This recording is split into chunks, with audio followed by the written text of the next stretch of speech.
As children, we're all taught the importance of putting pennies aside for a rainy day. But when that rainy day finally arrived for Virginia Pullen, she says her pennies filled the pockets of a person who just wanted more.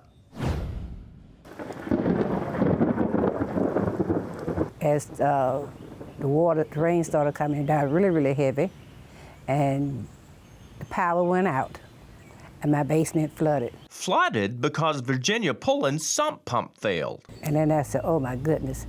And the next day, early that morning, it just drained out back into the earth. She hired a contractor to waterproof her basement before the next downpour, but he said I would need someone to come in before they get here and remove my furniture in the basement away from the wall and have someone to come in here and cut out half of the wall so they can put the system in.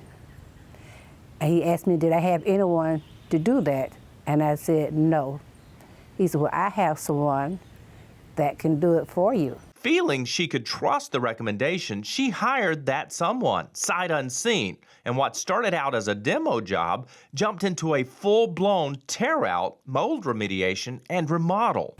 And he said, Miss Pullen, he said, you have some mold.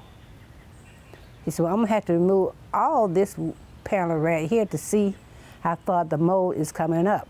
So after Ms. Pullen wrote him a check for more than $10,000, he did remove the paneling and treat the mold in the area of the basement where the water was seeping in. But that was only the beginning. The water was leaking here from the front porch.